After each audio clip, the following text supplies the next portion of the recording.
জামায় পাকানো গরমে আমি আর সুদীপা বেরিয়ে পড়েছি পার্লারের কিছু ডেকোরেশনের জন্য জিনিস লাগবে, তো সেগুলো কিনতে। আড়ংঘাটা স্টেশন দেখতেই পারলে তোমরা। আড়ংঘাটা স্টেশনে ট্রেন চলে এসেছিলো, আমরা উঠে পড়েছি ট্রেনে। আর ট্রেনে উঠেই লেবু দিয়ে মাখানো ওই যে ছোলা সেদ্ধ দেখে লোভ লাগছিল, তাই কিনে নিলাম খানিকটা। কিনে নেওয়ার পরে খাওয়াটা কমপ্লিট করে নিলাম। তারপরেই স্টেশন পার করতে করতে চলে এলাম ব্যারাকপুর স্টেশনে।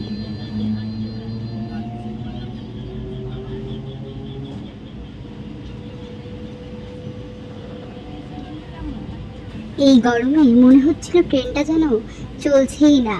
এত গরম যে আমি আর সুদীপা হাত পাখা নিয়েই ট্রেনে উঠে পড়েছি। উদ্দেশ্য ছিল আমাদের আজকে চাঁদনি চক যাওয়ার, আর তার জন্য আমরা আজকে কোন স্টেশনে নামবো ডিসিশন নিতে পারছিলাম না। আম কাঁঠাল পাকানো এই ভ্যাপসা গরমে যতই পোস্টপাস দাও না কেন, পেতনি তোমাকে লাগবেই। তো সেই দেখো আমাদের দুই পেতনি হাজার পোস্টপাস দিয়ে ক্যামেরাটা সেট করে নিচ্ছি। সেট করে আর কি হবে বলো, সেট করার পরেও পেতনিরা তো পেতনিই থাকে। তো আমরা দুজন পেতনিই আছি। দেখো ট্রেনের মধ্যে প্রচণ্ড ভিড়। তো আমরা চলে এসেছি দমদম স্টেশনে। দমদম স্টেশনে এসেও একটা যুদ্ধ শুরু হয়ে গেছে, তাড়াতাড়ি আমাদেরকে পৌঁছাতে হবে, কারণ আমরা অলরেডি 12টার পরে ট্রেন ধরেছি আড়ংঘাটা স্টেশন থেকে। এরপরে আমরা ছুটতে ছুটতে চলে গেছি দমদম মেট্রো স্টেশনে। মেট্রো স্টেশনে গিয়ে দেখি যাই তাই ভিড়, বাবা বাবা। ট্রেনের টিকিট কাটতে আমাদের সময় লেগে গেল প্রায় 20 থেকে 25 মিনিট। এরপরে আমরা ট্রেনও চলে এসেছি, ট্রেনে উঠে পড়েছি। উঠেই দেখো মেট্রো ট্রেনের ভিতরে হালকা একটু ভিডিও করে নিলাম তোমাদের জন্য।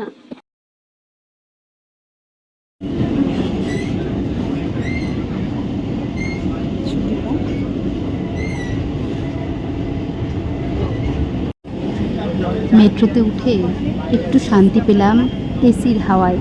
বেশিক্ষণ তো আর এসির হাওয়া খেতে পারবো না। যা টিকিট ভাড়া, যা টিকিট কেটেছি আমরা, তাই তো আমাদের চড়তে হবে নাকি। একটা স্টেশন পার করে চলে এসেছি আমরা নেক্সট স্টেশনে। এরপরেই আমরা চলে এসেছি চাঁদনি চকে। তো চাঁদনি চক স্টেশনটাও তোমাদের সাথে শেয়ার করলাম। দেখো এই যে গরম, এত গরমে কলকাতা বাজারে কেনাকাটা করতে যাওয়া মানে জীবন হাতে করে নিয়ে যাওয়া। ফিরতে পারবো কিনা জানি না এই গরমে, এরকম একটা ছিল প্রবলেম আমাদের ভেতরে। তো দেখো যুদ্ধকালীন তৎপরতায় আমরা চাঁদনি চকে নেমে গেছি। চাঁদনি চকে নামার পরে সুদীপার বড় আবদার ছিল এই বিল্ডিংটা দেখানোর, দেখিয়ে দিলাম তোমাদেরকে। তারপরেই আমরা চলে যাব মার্কেটের ভেতরে। চলেই আস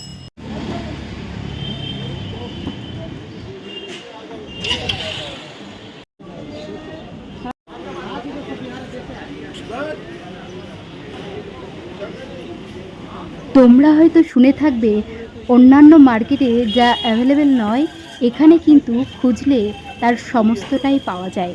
হ্যাঁ, তোমরা সঠিক শুনেছ, সমস্ত কিছুই পাওয়া যায়। তবে হ্যাঁ, দাম দর করে তোমাদেরকে কিন্তু অবশ্যই কিনতে হবে, আর অবশ্যই তোমাদেরকে সেই জিনিসটা যাচাই করে নিতে হবে। এখানে কিন্তু প্রচুর ডুপ্লিকেট জিনিসও পাওয়া যায়। তবে এখানে এসে অনেক উপকার হয়। দেখো এই লোকটা নাচ করছিল, আমি ভিডিও করে নিয়েছি বলে বলছে দিদিভাই রেকর্ডিং হচ্ছে, তো একটু মজাও করে নিয়েছি। এরপরে দেখো কোথা থেকে আমরা কী কিনলাম। এখান থেকে আমার একটু প্রয়োজনীয় কর্ড দরকার ছিল রিং লাইটের, তো সেই কর্ডটা কিনে নিয়েছি। কিনে নেওয়ার পরে এখান থেকে আরও টুকরো টাকরা অনেকগুলো জিনিস কিনেছি। এরপরে আমাদের উদ্দেশ্য বা গন্তব্যস্থল, মেন গন্তব্যস্থল হচ্ছে লাইটের দোকান, যেখান থেকে আমরা আজকে পার্লারের ডেকোরেশনের জন্য কিনবো একটা ঝাড়বাতি এবং আদার্স লাইটগুলো। তো সেই লাইটের দোকানে পৌঁছাবো কী করে। বহু বছর আগে গেছিলাম একাডেমি ডেকোরেশনের জন্য। বহু বছর বলতে তাও বছর 3-4 হবে হয়তো, সেটাকে বহু বছর না বলাটাই শ্রেয়।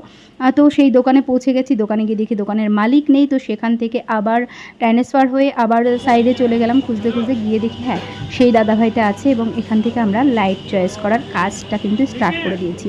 আর এই দেখো লাইট চয়েস করার পরে ঘড়ির দোকানে চলে এসেছি। এখানে দেখি ঘড়ির দোকানে ঘড়ির দোকানদার নেই। পছন্দ হয়েছিল নেব, কিন্তু দোকানদার নেই।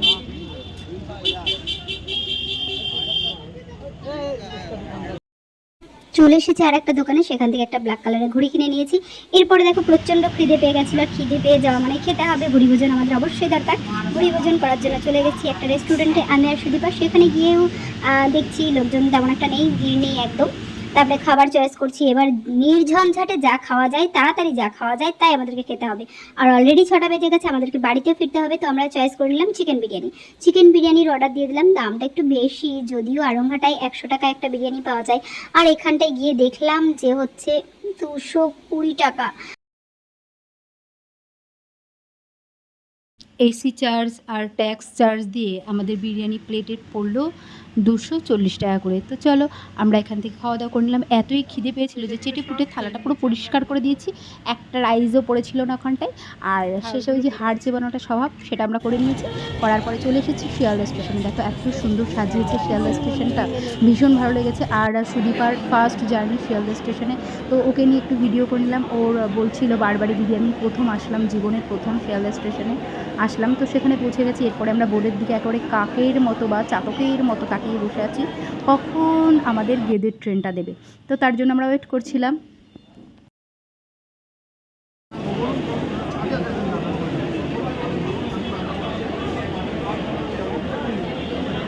আমাদের ট্রেনটা চলে এসেছিলো 1 নম্বরে। তো 1 নম্বরে গিয়ে খুব দৌড়াতে দৌড়াতে গিয়ে আমরা সিট পেয়ে গেছি। তারপরে আমরা বসে বসে ধীরে সুস্থে বাড়ি ফেরার পথে রওনা দিয়ে দিয়েছি।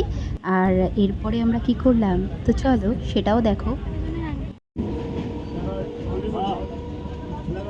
ঠান্ডা জলের বোতল দেখতে ইচ্ছে হলো একটা ঠান্ডা জল কিনে নিয়ে খেয়ে নিতে, কারণ যা গরম পড়েছে সত্যি প্রচণ্ড ক্লান্তি। মানুষ যারা রেগুলার যাতায়াত করে তাদের প্রচুর পরিশ্রম হয়, সেটা যারা একদিন বেরোয় হাড়ে হাড়ে টের পায়।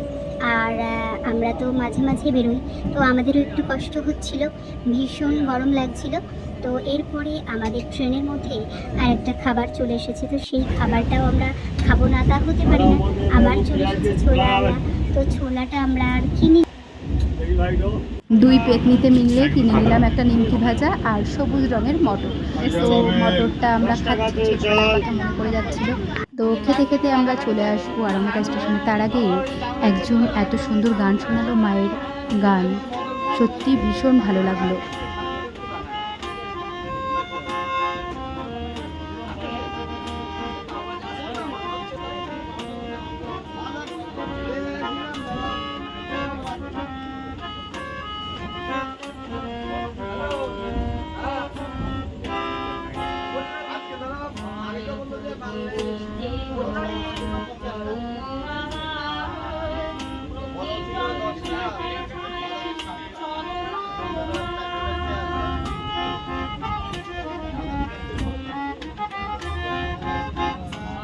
মনে একটা আলাদা শান্তি এলো, মাকে নিয়ে এমন মধুর গান গাইলেন উনি, ভীষণ ভালো লাগলো। তারপরেই আমরা চলে এসেছি আড়ংঘাটা স্টেশনে। তো আড়ংঘাটা স্টেশনে আমাদের নেওয়ার জন্য আমাদের স্টাফরা ওয়েট করছিল, ইতি এবং কোয়েল। আর এরপরে আমরা সমস্ত কিছু নিয়ে আমরা কী কী নিয়েছিলাম আজকে, আমরা হোম থিয়েটার নিয়েছি, ঘড়ি নিয়েছি, লাইট নিয়েছি। ওরা হোম থিয়েটারটা দেখে ভীষণ খুশি হয়েছে। এমন স্টাফ থাকলে আর কি চাই। ব্লগ ভিডিওটা এইটুকুই, টাটা।